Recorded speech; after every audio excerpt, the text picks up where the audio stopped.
Hi! After watching the video, click the link in the description to download the program. His mother pressed her lips against his forehead, and he was burning up. After he became unconscious, they knew their boy only had a few hours left. He desperately needed an antibiotic and something to bring his fever down. But a few months into the Great Depression, most American families had run out of medication. So his father rushed into the backyard desperately looking for a special kind of plant, one that has been used for generations long before penicillin was invented.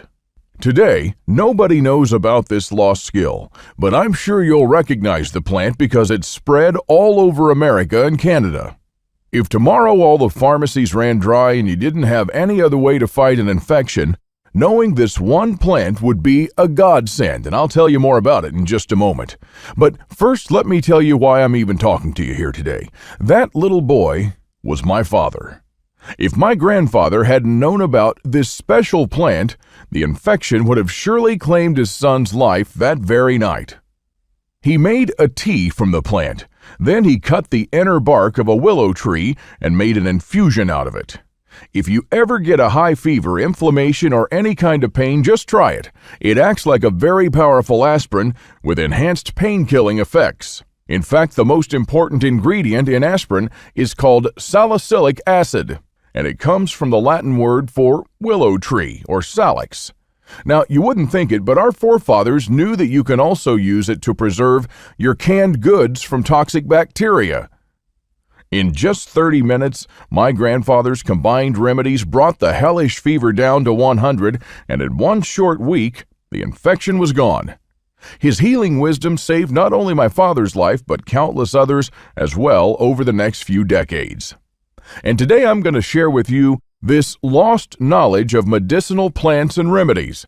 I'm talking about common plants that can replace modern antibiotics, like backyard weeds that can numb your pain just like morphine, and plants that can stop your bleeding in just minutes, even plants that work better than most modern drugs to reverse joint damage and arthritis, lower your cholesterol, stabilize your blood sugar levels, and even prevent cancer from developing in your body. Now, most importantly, these plants will keep you healthy during the worst of times. When the next deadly crisis hits America, you can be sure that life-saving meds will be the first to vanish off the shelves. Your only hope is to treat yourself without them, so your backyard plants and common weeds can become your own medicine cabinet, and most of them are also edible and will keep you and your loved ones well fed, while other people will be cooking their leather shoes and belts. And let me tell you, when you haven't eaten for days and your immune system is at its weakest, it doesn't take much to put you in an early grave. That's exactly what happened to most families during the Great Depression.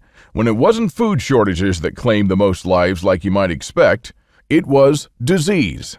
People would wither and die from common colds and infections in their own homes, and many were discovered like that by their neighbors with food supplies intact. What you're about to hear is a true American story stretching over 100 years and 3 generations of my family. It's something I've given a lot of thought to about sharing or not, as what I'm about to reveal is deeply personal. And I'm only doing it because this information will end up saving many American lives, and it could save yours as well. As a young boy, my grandfather came to America alone at the turn of the century with nothing but the clothes on his back. But when he left this world, more than 5,000 people from all over the world came to his funeral.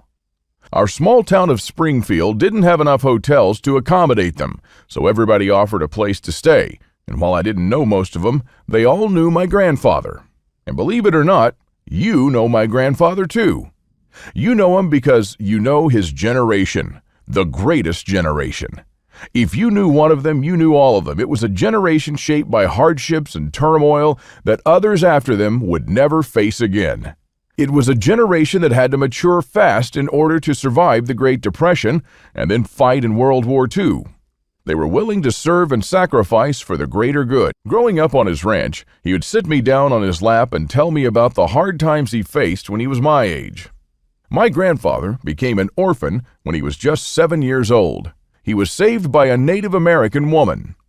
Ayanna found him thin as a rake, eating pokeweed fruits in the woods, which are poisonous if you don't know how to cook them. My grandfather stayed in a coma for a few weeks while the medicine man was treating him. Some healing plants and a healthy dose of activated charcoal brought him back from the brink of death. Ayanna soon took a liking to him, and because he had no relatives left alive, she decided to raise him as her own. And my grandfather recalled this time of growing up so close to nature and enjoying the happiness of a simple life as one of the best times in his life. He would go out with Ayanna everywhere, and most of the time they'd forage for edible and medicinal plants in the woods. One of Ayanna's duties was to find these plants and bring them to the medicine man. My grandfather could soon name and recognize more than 100 plants, then 200. And before his 18th birthday, he knew around 500 edible and medicinal plants. He knew where to find them, when to harvest them, and how to turn them into powerful remedies just like his adoptive mother. By the beginning of World War II, his remedies were so famous that desperate people from other states came to seek him out. Now, my grandfather was a pacifist, but he was also a patriot. He enlisted in the army not to kill, but to save as many lives as possible. If you'd been on the muddy battlefield of Petier, you'd have seen 600 brave American soldiers carrying their backpacks and one who was carrying two. That was my grandfather, who brought his remedies with him. They converted a deserted French church into a makeshift hospital, and by nightfall, it was all full of hundreds of wounded young Americans. When the surgeons ran out of morphine, it was my grandfather who gave them relief. He had with him a powerful pain-killing extract made from this plant. Now, I'm sure you've seen it in your backyard, too. Just as my grandfather taught me, I'll show you today how to make it so you never have to worry about running out of painkillers. My grandfather would rush from soldier to soldier and bring a small vial of the extract to their lips. In minutes, the loud groans and cries would subside to the amazement of all the army surgeons who had not seen anything like it before. And he wasn't a medic, but after seeing how well his remedies worked, they let him do his job. With mortar shells and shrapnel flying all around him, he'd plunge himself into the midst of battle and pull men to safety, stop their bleeding, disinfect their wounds, and ease their pain. And by the end of the war, every man in the 8th Infantry Division knew him as Dr. Davis, and since then, that's what people called him. Back home in America, my grandfather never did get a medal for all his efforts, although he probably saved just as many lives as the surgeons that he worked with in the fields of Normandy. In the 60s, people from all over the country came seeking my grandfather. Our small farm was filled with the sick from dusk to dawn, and his supply of herbs was barely able to keep up. When I was a boy in the 80s, he would send me out to harvest the many types of plants and weeds he needed for his medicines. And it was one of my favorite activities. He just gave me a simple journal that held drawings and descriptions for every medicinal plant you can imagine. It became my grandfather's lifelong dream to gather all the natural cures and remedies spread all over America. So he talked to mountain men who had cured sickness and treated disease in communities cut off from civilization. He visited medicine men in Native American reservations, the living reservoirs of hundreds of generations of healing tradition. And every now and then, he traveled to the most remote corners of America, reaching as far away as the Alaskan tundra. His plant journal he gave me as a child grew larger and larger, and he began calling it the Lost Book of Old Remedies. At his funeral, an old woman, Mary, told me how she had met my grandfather many years before. He was passing through her small town looking for a plant and heard that a 9-year-old girl was very sick. She had tuberculosis, a disease that almost surely killed you back then. Mary was dying in her mother's arms. I just try to imagine the feeling of helplessness and despair. Unfortunately, this is not a page closed in history. During many crises that came across time, say for example Katrina, antibiotics were the first to go off the shelves. And decent people like you and me died from common diseases that could have easily been treated with common plants. Well, anyway, at that time, an antibiotic for tuberculosis hadn't yet been invented. So my grandfather first used this plant. Few Americans know about this graceful weed, and fewer still grow it in their backyard. When the organism is in high stress mode from fighting an infection, this is exactly what you need to bring it to balance and speed up the healing process. Now, the second plant my grandfather used was spotted loco weed, which he always prescribed for shortness of breath and pulmonary infections. After making a concoction out of the two plants, Mary was cured in a few months, which is amazing because nowadays it takes at least 6 months to treat it using powerful antibiotics. She enjoyed a life that came so close to ending prematurely. I never knew her story until she told me, and as I looked around at the thousands gathered there, I realized my grandfather must have had many other stories and that a lot of people were only there thanks to his remedies. Was he able to save everyone no matter how advanced or hard to treat the disease? Of course not. If someone claims that they can treat your cancer with a miracle cure, you can bet that they're crooks trying to take advantage of you. My grandfather was not like that. He genuinely cared about all of his patients and was honest with them from the beginning. He didn't have miracle cures, but real cures. And I'm sure your grandmother had some as well. Maybe not as many as my grandfather, who was a professional healer, did, but she must have had a few time-tested remedies of her own. And when you got sick as a child, they worked just as well, if not better, than drugs. That's the kind of precious knowledge my grandfather tried to save and use for the common good all his life. And let me tell you, my grandfather's funeral was an eye-opening moment for me. The times I spent with him on his ranch in Texas were some of the happiest in my life. And when my grandfather died, he left me 3 things that I treasure greatly: the best childhood I could ever dream of, the values that made me the man I am today, and a manuscript. But make no mistake, this isn't just any kind of manuscript. It's something that all men and women from coast to coast should know about. It was his plant journal, his book of old remedies, and it began when he was young. My grandfather started writing down all the plants that he was gathering with Ayanna, and then took notes from the tinctures and concoctions used by the medicine man. He had it with him in the fields of northern France. It's what he used to treat many of our brave men when the antibiotics and pain medications ran out. It's what saved my father's life during the Great Depression when most Americans died from disease, not starvation, and it'll do the same in the next crisis. Even after the war, my grandfather's manuscript healed countless people. Some of them had conditions so severe their own doctors didn't know what to do. They all showed up on our doorstep. Desperate mothers with their children, hopeless seniors plagued by chronic pain, and even bedridden people brought by their relatives. I've seen them all. And my grandfather managed to treat most of them without using any toxic or addictive drugs. He used just what you might have right now in your backyard. Weeds you pass by every day without realizing their true power. This is why I say that this is probably the most precious thing my grandfather left me. I keep it in my medicine cabinet. It'll be there when my family and I need it most. I think it should be in your medicine cabinet as well. And that's why I edited all his manuscripts, so that anyone can take advantage of them.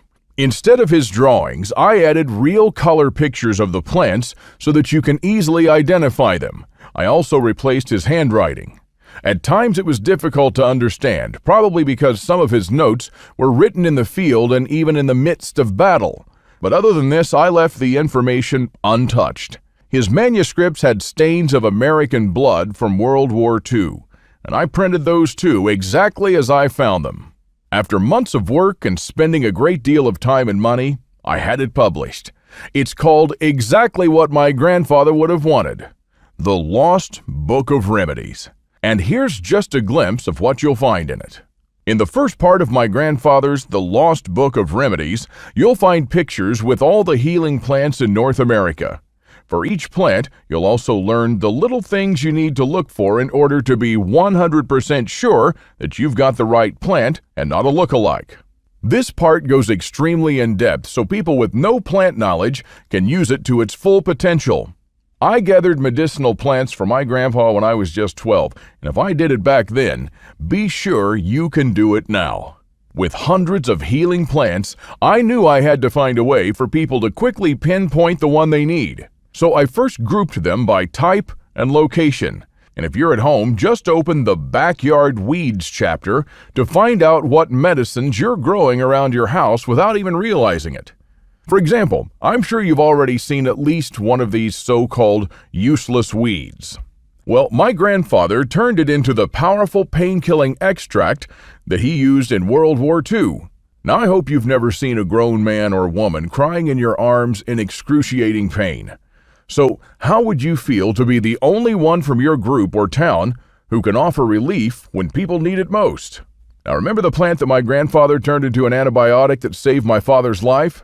Imagine when there are no more antibiotics, being able to simply walk out into your backyard to find and identify this plant, a simple weed that'll prove to be more valuable in times of need than all your drugs combined. Now, I'm sure you'll also recognize this common driveway weed. Even if you're living in the city, it's kind of hard not to bump into it. What you probably don't know is that it's a powerful anti-inflammatory that's good for wound healing. I'll show you how to make a poultice and how to use it to dress your wounds. Or if you or one of your friends is suffering from an autoimmune disease, you can take this as a remedy immediately. In this huge chapter, you'll find all the other medicinal weeds and backyard plants that are hidden around your house. Now, you've got a homegrown pharmacy you didn't even know about. And most of these plants are edible, especially the 3 that you've seen, and can provide you with precious nutrients in a crisis. This goes for all the plants you'll find in the Lost Book of Remedies. Not only will you learn what part of the plants are edible, but I'll show you how to cook them the right way. And in the second part, you'll discover how to identify the wild edibles and remedies that grow in forests. If you ever have to go out foraging, will you know which one of these plants is edible, which one is a remedy for high blood pressure and tension, and which one is poisonous? The Native Americans knew all too well, and so did my grandfather. But very few people nowadays know, so don't feel bad if you don't. These kinds of skills will set you apart from your group, and will probably turn you into their guide or even savior. Imagine just for a second how it'll feel to be able to be the only doctor for 50 miles. And all thanks to a simple book you had the foresight to get today. Click the link in the description to download the program.